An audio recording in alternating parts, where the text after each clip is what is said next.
كانت أول كلمة. اقرأ.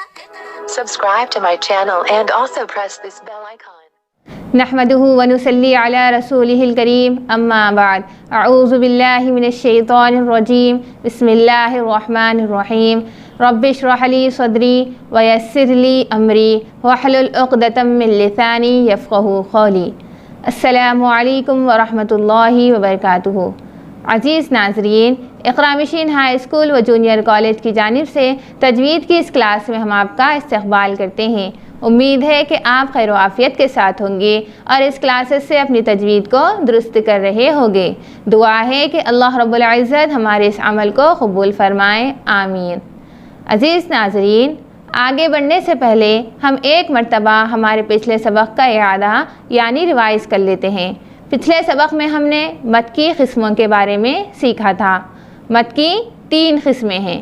مد کی 3 قسمیں ہیں۔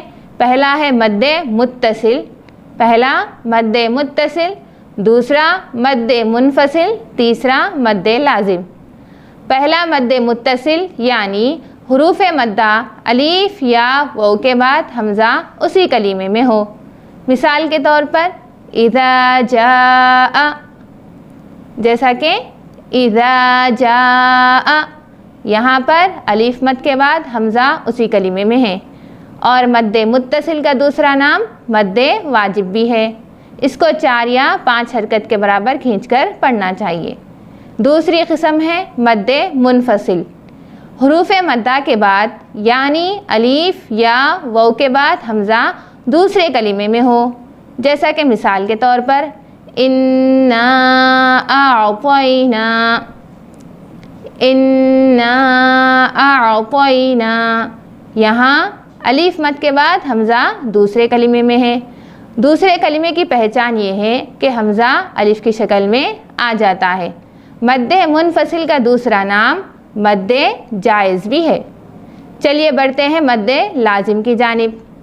حروف مدہ کے بعد والے حرف پر جزم یا تشدید ہو تو وہ کیا ہو جائیں گا؟ مد لازم ہو جائیں گا، جیسا کہ مثال کے طور پر الآن، الآن، یہاں پر الف مد کے بعد دوسرے کلمے میں کیا ہے؟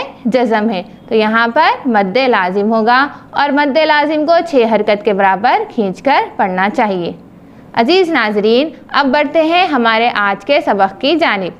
ہمارے آج کے سبق کا نام ہے میم ساکن کے قاعدے۔ ہمارے آج کے سبق کا نام کیا ہے؟ میم ساکن کے قاعدے۔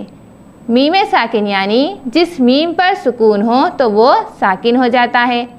میم ساکن کی 3 قسمیں ہیں۔ میم ساکن کی 3 قسمیں ہیں۔ پہلا ہے ادغام شفوی، پہلا کیا ہے؟ ادغام شفوی۔ دوسرا ہے اخفاء شفوی، دوسرا اخفاء شفوی، اور تیسرا ہے اظہار شفوی۔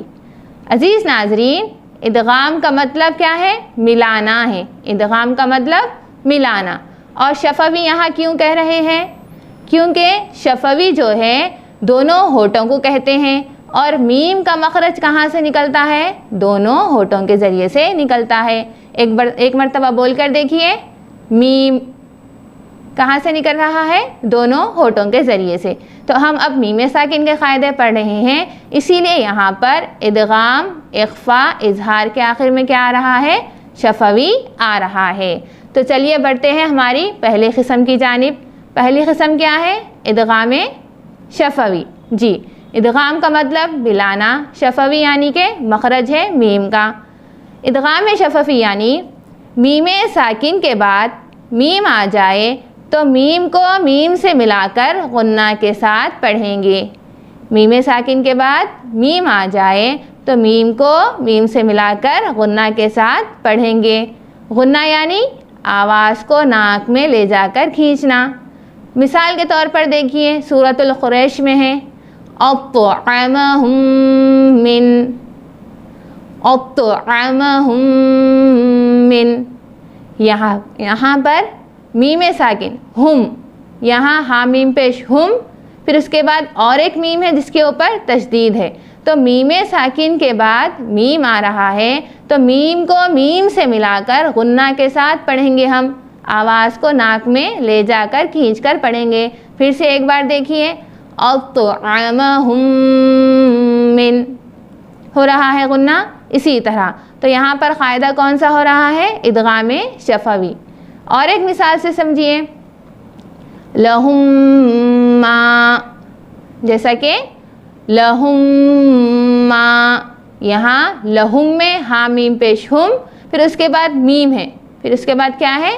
میم ہے، میم کے اوپر کیا ہے؟ تشدید ہے۔ تو یہاں پر قاعدہ کون سا ہو رہا ہے؟ ادغام شفوی کا ہو رہا ہے۔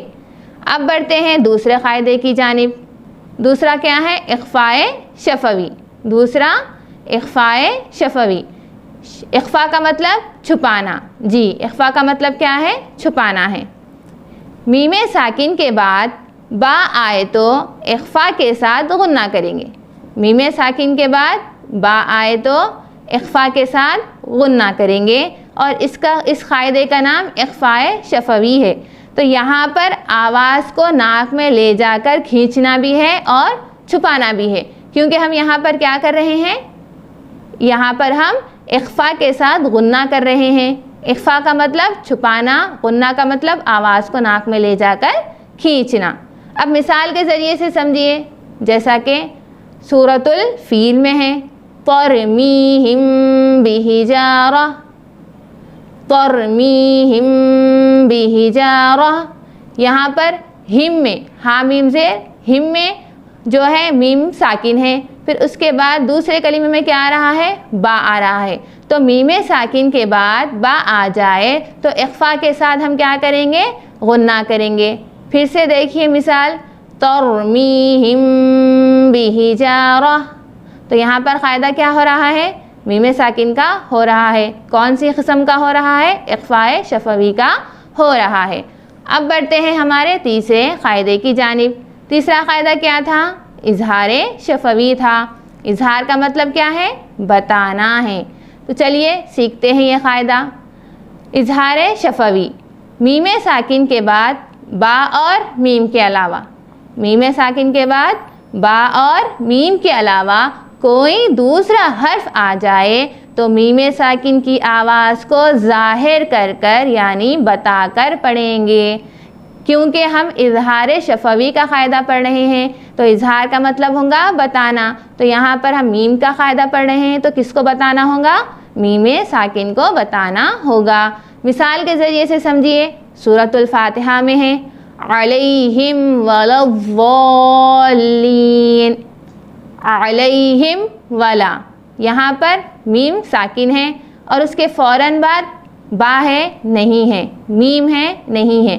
با اور میم کے علاوہ کوئی دوسرے حروف رہیں گے تو ہم میم ساکن کی آواز کو ظاہر کریں گے۔ تو یہاں پر کیا ہے؟ میم ساکن کے بعد واو ہے، تو یہاں پر میم کی آواز کیا ہوں گی؟ ظاہر ہوں گی۔ اب سورۃ الکافرون کی مثال سے سمجھیے، وَلَا أَنْتُمْ عَابِدُونَ، وَلَا أَنْتُمْ عَابِدُونَ۔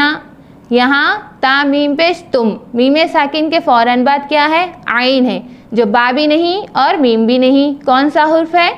عین ہے۔ تو یہاں پر ہم میم کی آواز کو کیا کریں گے؟ ظاہر کر کے پڑھیں گے۔